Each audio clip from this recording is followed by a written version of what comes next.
Hello Sagittarius, welcome po sa inyong reading. So this is your August the 1st to August the 3rd reading. Ayan, ang bilis ng panahon. Na Sagittarius, I want you to know that this is a general reading. You may resonate with the entire reading or you may resonate with some bits and pieces of the reading. Take what's only yours. Sagis. Kung meron kayong mga issues pa kay ex at gusto nyong malaman pa ang mga nararamdaman ni ex, yung ex files po natin, hindi ko na po yun dito ipopost ha sa YouTube, hindi na po. Doon na po siya sa Facebook. So, if you want, um, if you still want to have a reading with your exes, no, nandun po siya sa Facebook, Babaylan TV. So, Sagis, magsimula na tayo. Sagittarius, I feel like kahit dumating, magpakita, um, or mag-show up itong si person, it makes me feel na hindi mo pa rin siya ganon, no? Um, tatanggapin. Sabihin natin yung pinto natin is medyo nakasara ng konti, although bukas naman siya, no? Our door is, parang sabihin natin, a bit ajar, no? They can see you, but they cannot come in, no? Um, it's also a sign na you're welcome, na tatanggapin kita ulit. Pero there's also a wall na hanggang diyan ka lang muna, no? Para kasing this is a mixture of oong hindi, 'di ba? Tatanggapin kita ulit na parang hindi pa. So, kumbaga sa pilay, no, kailangan pang hilutin. Parang premature itong paghingi ng tawad, parang premature itong um, time of your healing, hindi mo nadama na you're fully healed or you're fully, kumbaga, um, forgive the person. Parang wala pa tayo dun sa part na hindi ko pa nga nararamdaman na kailangan kitang patawarin. May galit pa, no? My emotions still heightened, kumbaga. With the Three of Cups, the Moon card, the High Priestess, the Fool card, and the Four of Wands. So, I feel like itong separation na to is energetic. Energetic, which means na meron lang tampuhan, hindi nagkakaroon ng time, no? Merong inis, may galit, no? Kasi pag sinabi nating physical, it's literally physical, no? Umalis, nawala, nagkaroon ng separation ng physical. So it's actually self-explanatory. Pero yung dito, um, wala kasi, kumbaga nandito tayo sa sinasabi nating either talking stage, mutual situationship, no? It could also be that.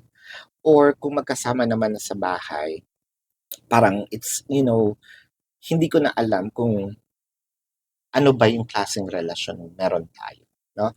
Ano ba itong relasyon natin dahil parang parang bumabal. Meron talagang gap, no?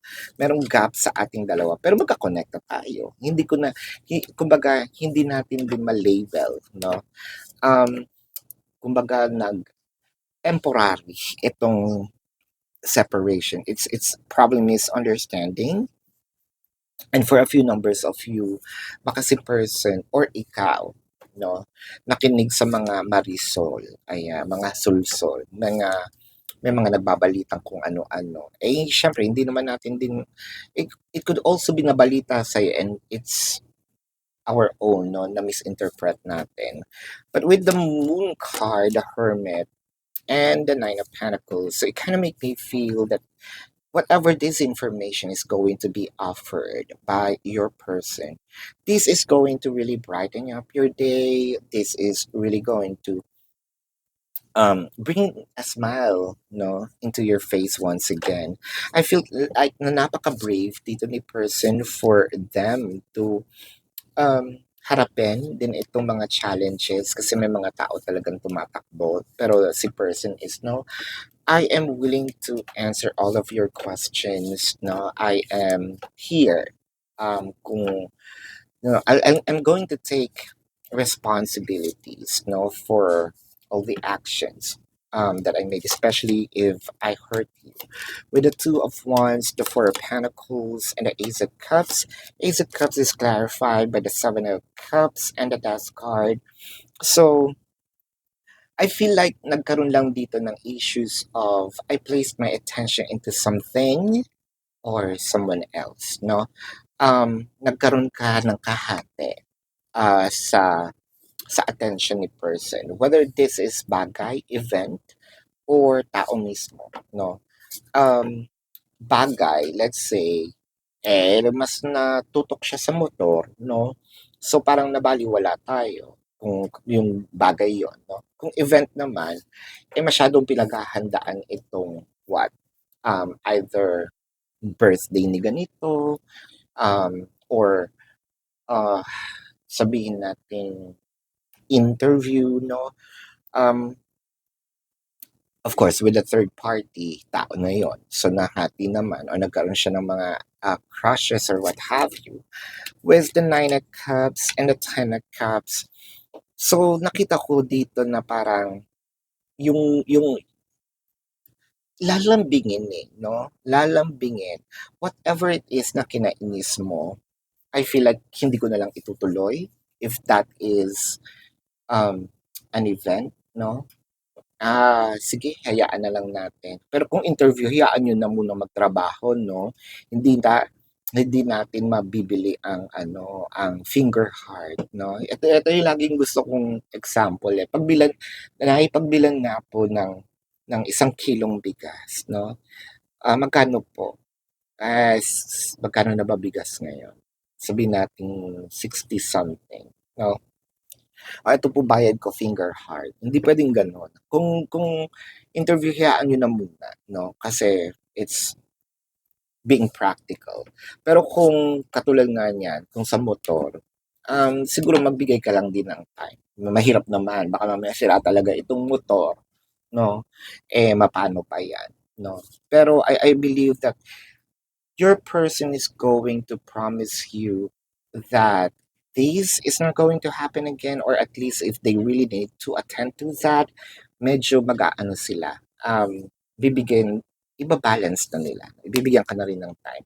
I feel like susuyuin kang muli, no?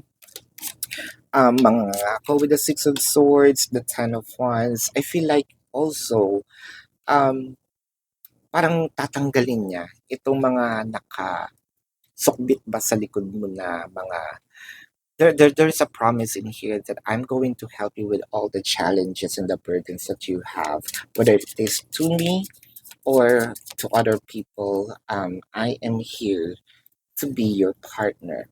So for those nga pala na sinabi kong nasa mutual understanding stage, so I feel like this is going to be serious, no, this person is going to put this connection to another level of commitment. So let's check, no, yung emotion. This could be your emotion or this could be your person's emotion. You have to be patient and I think about you all the time. So meron din kasi dito mga bagay-bagay na kumbaga naging tradisyon na. So I may not be a perfect or I cannot perfect, no, things that I have promised, but you have to be patient because I am needing to um, remove, these toxicities out of my system. And the changes cannot be happen overnight, diba? I think about you all the time. So I think that this is your person fully realizing, no, na ay iba pala talaga um, ang pakiramdam kapag wala si um, Sagittarius sa aking feeling. Ano? So let's check the zodiac sign of your person. Now, this could be their sun sign or a placement in their chart. So I'm seeing Leo, Sagittarius, baka kapwa Sagittarius, no? Scorpio, Cancer, Pisces, um, Taurus, no? Leo, Virgo, Capricorn, Aries, ayan. So this is your reading Saggies. Again, para po sa mga bago, don't forget to click the subscribe button, smash the like button, comment below kung kayo po ay nakaka-resonate and hit the notification bell. Kung gusto niyo po ng dalawang reading sa akin, mag-subscribe po kayo doon sa ating kabilang channel. That is Pabaylan TV. Yan po ang ating channel also for live sessions. So, kung hindi nyo po maabutan yung live, pwede naman kayo dito magtanong sa comment section as long as the question is answerable by yes or no. And kung hindi po kayo masasatisfy sa yes or no, sa description box po, no, nandun po yung link ng aking website. So click the link, you're gonna be routed to my website. Nandun po yung question form, no? Nandun din po ang details, how much per question. Nandun po yung name, number, QR code for your reference.